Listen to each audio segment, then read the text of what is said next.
بہتان ہمارے یہاں بہت عام ہے. پیارے آقا صلی اللہ علیہ وسلم نے ایک منظر دیکھا تھا کہ کچھ لوگ زبانوں سے لٹکے ہوئے تھے.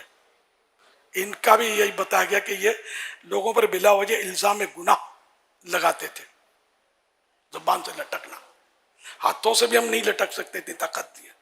اللہ پاک بے حساب بخش دے. تو یہ بہتان معاشرے میں عام ہے اور لوگ اسی لیتے ہیں، ان کو پتہ ہی نہیں ہوتا کہ ہم کسی پر بہتان لگا رہے ہیں، تہمت لگا رہے ہیں. بات بات پہ بولتے ہیں کہ جھوٹ بولتا ہے، اس کی نیت خراب ہے، اس کی فلاں ہے، اسی نے لیا ہے. اب اس کے توبہ کا طریقہ، غیبت کی تباہ کاریاں میں لکھا ہے بہتان سے توبہ کرے. اس توبہ میں 3 باتوں کا پایا جانا ضروری ہے. نمبر 1، آئندہ بہتان کو ترک کرنے کا پکا ارادہ کرنا. نمبر 2، جس کا حق ضائع کیا ممکن ہو تو اسے معافی چاہنا. مثلا صاحب حق زندہ اور موجود ہے، نیز معافی مانگنے سے کوئی جھگڑا یا عداوت پیدا نہیں ہوگی. نمبر 3، جن لوگوں کے سامنے بہتان لگایا ان کے سامنے اپنے جھوٹ یعنی بہتان کا اقرار کرنا، یعنی یہ کہنا کہ جو میں نے بہتان لگایا تھا اس کی کوئی حقیقت نہیں. یہ بڑا مطلب ہیوی ہے اور یہ ڈالی گئی ہے یہ شق، تو تاکہ بہتان سے بندہ اس سے ہی لگتا ہے کہ ڈرے گا کہ لگاؤں گا تو میں تو مر گیا، بولوں گا کیسے، زبان کیسے کھلے گی کہ میں نے ورنہ یہ گپ مارتا ہے.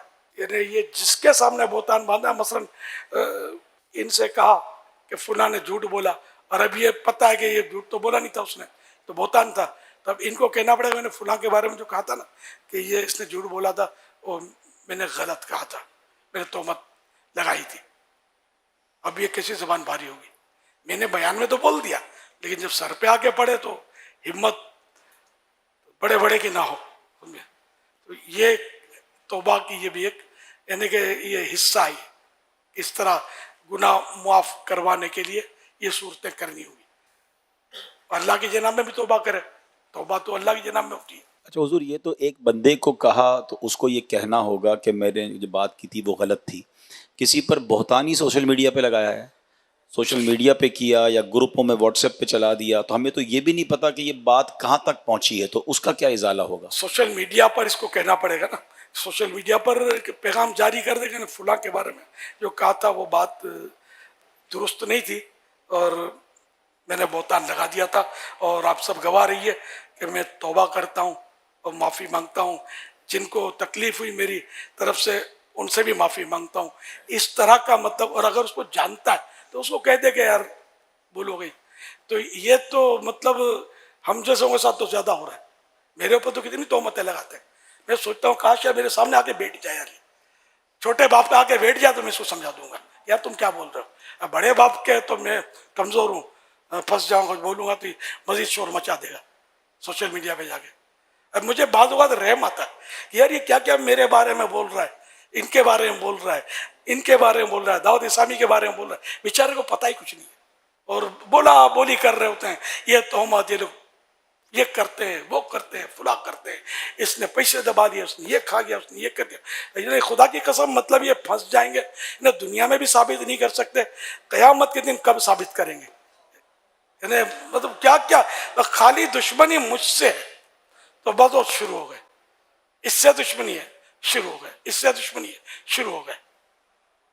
تو یہ سوشل میڈیا کا مزاج ابھی تو آپ بولے یار سوشل میڈیا کا مزاج ہے، تو مرنے کے بعد پتہ چلے گا کتنے 20 ہوتے ہیں سوشل میڈیا کا مزاج. جہنم کے کون سے گڑھے میں پچھاڑ کے پھینکتا ہے. اللہ پاک سب کو توبہ کی توفیق نصیب کرے. یعنی اتنا برا حال ہے، یعنی میری تو ہے نا، میں تو حیرت ہوتی ہے مجھے.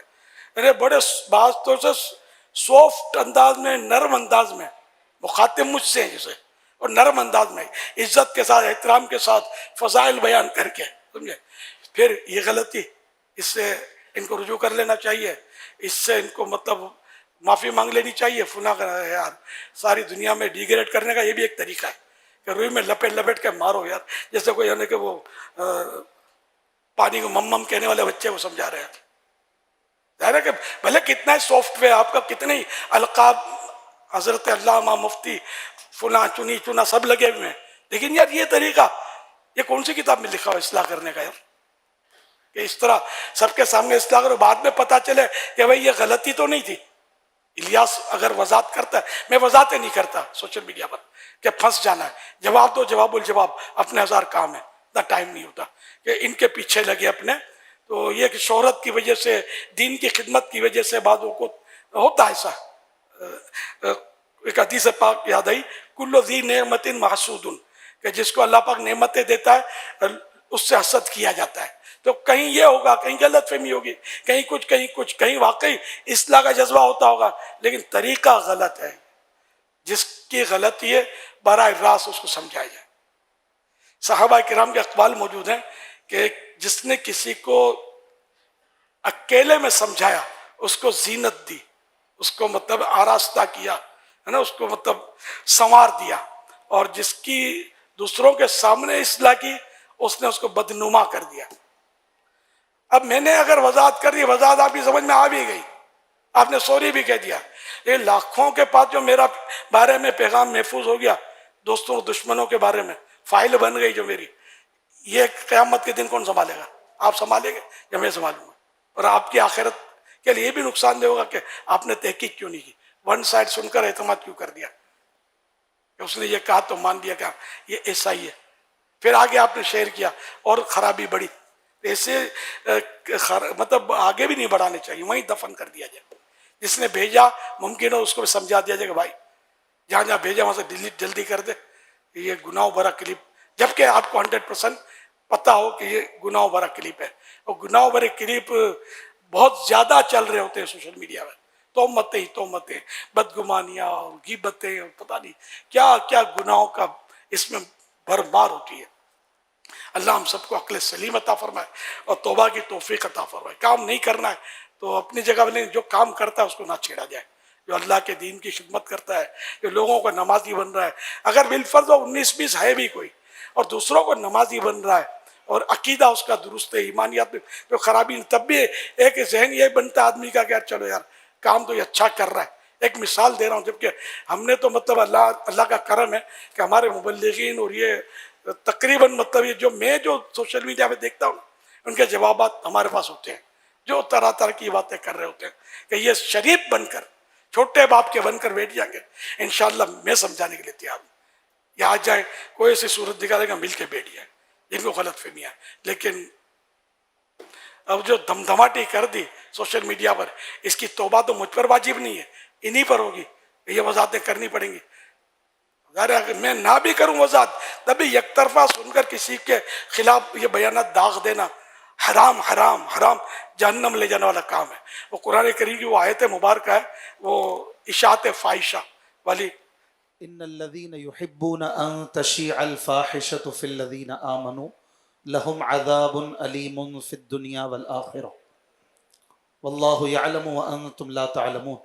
وہ لوگ کہ جو اس بات کو پسند کرتے ہیں کہ لوگوں میں فاحشہ پھیلائیں، اشاعت فاحشہ، برا چرچا کریں، ان کے لیے دنیا اور آخرت میں شدید دردناک عذاب ہے. اللہ پاک جانتا ہے اور تم نہیں جانتے. مزید اس پر آپ. جی ہاں، بس وہی کہ جو اس طرح کر رہے ہیں نا، جو بلا تحقیق، بلکہ تحقیق بھی ہو تب بھی سوشل میڈیا پر اچھالنا کیا ہے؟ آپ پر واجب ہے کیا کہ آپ سوشل میڈیا پر سب کو مطلب ہے کہ اس کو ڈیگریڈ کریں؟ اگر سمجھانا آپ کو لگتا ہے کہ مان جائے گا تو اس کو سمجھا دیں، ورنہ اس کو سمجھانا بھی واجب نہیں ہے آپ پر. پانجی کرو تو سانجی تھی، بولتا اپنی کرو یار. ایک انگلی اٹھاتے ہو، اس کو دیکھ، تو 3 انگلی آپ کو کہہ رہی ہیں اپنے کو دیکھ، تو کیسا ہے؟ تو خما کا پیچھے لگ جانا، یہ بہت سو کے پیچھے لگتے ہیں. اللہ پاک سب کو عقل سلیم عطا فرمائے اور آخرت کی فکر عطا فرمائے، وہ گناہوں سے بچنے کا ذہن نصیب کرے.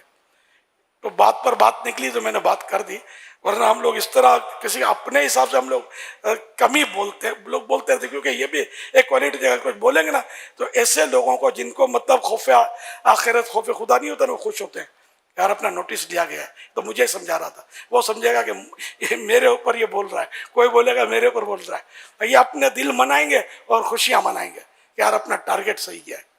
ٹارگیٹ ایسا صحیح کیا ہے کہ مرنے کے بعد پتہ چلے گا اگر توبہ نہیں کی نا کہ ٹارگیٹ کیسا صحیح کیا ہے. تو یہ ایک مشغلہ بنا دیا لوگوں نے.